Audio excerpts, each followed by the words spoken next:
Olá, tudo bem? Uma boa tarde para vocês. Eu sou o Diego Santana. Se inscrevam no meu canal para receber as notificações e ativem o sininho. Bom, eu gostaria de abordar a partir desse vídeo alguns temas relacionados ao que se refere à ideologização e até mesmo no que envolve um pouco saúde pública. Embora muitos possam dizer: nossa, Diego, mas você não é médico, você apenas defende dentro dos paradigmas político-ideológicos. Ora, vocês já pararam para analisar a grande polêmica que existe desde o começo da pandemia? Como que começa essa polêmica? Vamos voltar um pouco no tempo.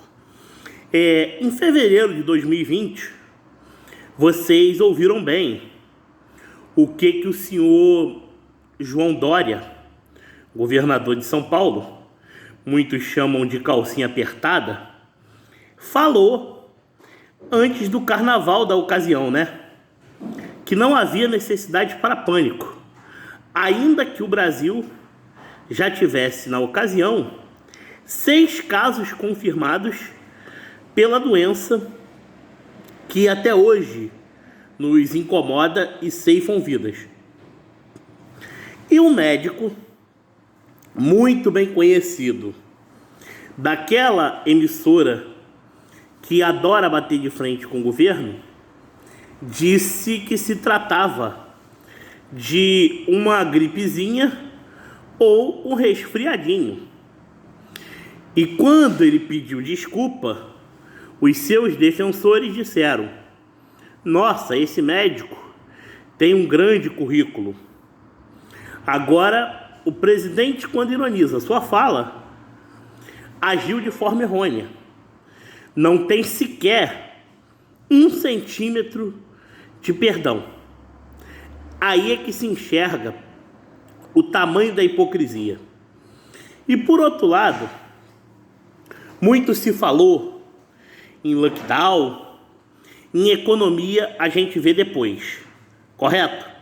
São as mesmas pessoas que querem reclamar do descontrole de mercado, da inflação, do desemprego e da alta do dólar. E olha, eu vou falar uma coisa para vocês: tem pessoas que querem falar em alta do dólar sem saber o que está falando, por uma razão simples. Vamos lá.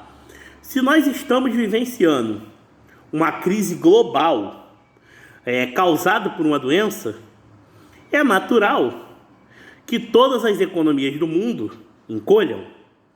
E com isso, quem dispara? A moeda mais poderosa do mundo, o dólar. Engraçado, né? Parece tão cômico se não fosse trágico. Eles queriam que disparasse quem, então? O real? Ou então fazer igual aquela cantora de funk muito bem conhecida, a senhora funkeira MC Ludmilla, dizendo que não tem por que faltar dinheiro, que é só a máquina do Banco Central esquentar e fabricar dinheiro para ajudar as pessoas a saírem da pobreza. Muitas das vezes eu fico impressionado com tanta burrice, com tanta cara de pau e ao mesmo tempo com tanta insanidade disfarçada de pseudo-intelectualidade ideologizada. E detalhe, até aquele cantor muito famoso da música popular brasileira, que é mais compositor do que cantor até mesmo, chamado Francisco César Gonçalves, o que veio a ser secretário de Cultura do governo do ex-presidiário Ricardo Coutinho na Paraíba, correto? E é um dos militantes do partido chamado por sua sigla de Fundação de Partido dos Trabalhadores, de trabalhadores que não tem nada, como diria o saudoso ministro da Fazenda do regime militar, Roberto Campos: os intelectuais que não pensam e os trabalhadores que não trabalham. E o sujeito me faz uma música que é o que eu falo sempre: quanto menos você gosta, mais você grava, que diz: vou tomar vacina, quem não quiser que tome cloroquina. Não vou passar vergonha. Quem não quiser que escute esse pamonha. Ora, um deboche tamanho contra um chefe de Estado brasileiro sendo chamado de pamonha, e ainda há quem tenha a capacidade de transformar o nosso atual presidente como se ele fosse um Hitler. Meus amigos, se alguém compusesse durante a Segunda Guerra Mundial uma música assim, falando de Hitler ou até mesmo de Joseph Stalin, que muitos desses partidos de militância progressista defendem, era morte e fuzilamento na certa. Ou no caso de Hitler, era levado para um campo de concentração. Ah não, esqueci, né? Hitler levou Olga Benário através de Getúlio Vargas para o campo de concentração. E o marido da Olga Benário, o militar Luiz Carlos Prestes, militante do PCB, ainda foi contra a deposição do então presidente do governo provisório, que entrou no país através de um golpe chamado de Revolução de 30, defendendo sua manutenção no poder. Como a história nos relata fatos de que os chamados progressistas são tão incoerentes nos seus pensamentos, ou até mesmo seletivos, para pregarem o politicamente correto. Ora, em relação ao que envolve a CPI do circo, como diz muito bem o cantor e empresário Ernesto Andrade, vulgo Netinho, da Bahia, visa a todo custo querer condenar antes de se tornar réu. O que significa isso? Mostrar a todo custo eventuais culpas do presidente da República no combate à pandemia. Como se por um acaso não houvesse uma burocracia na administração pública brasileira. Pois os malandros que fizeram a Constituinte daquele ano, um deles, o pilantra do presidente da comissão, que é o senador Renan Calheiros, ele foi deputado federal constituinte, vocês sabem disso, ajudou a criar mecanismos de burocracias em contratos licitatórios, e as agências reguladoras criadas no período de 1995, já no governo de uma figura muito conhecida que se dizia adversário do ex-presidiário de São Bernardo do Campo, e agora se encontra unido numa chapa única, visando criar corredores em favor de seu antigo adversário. Aliás, que adversários mesmo, né?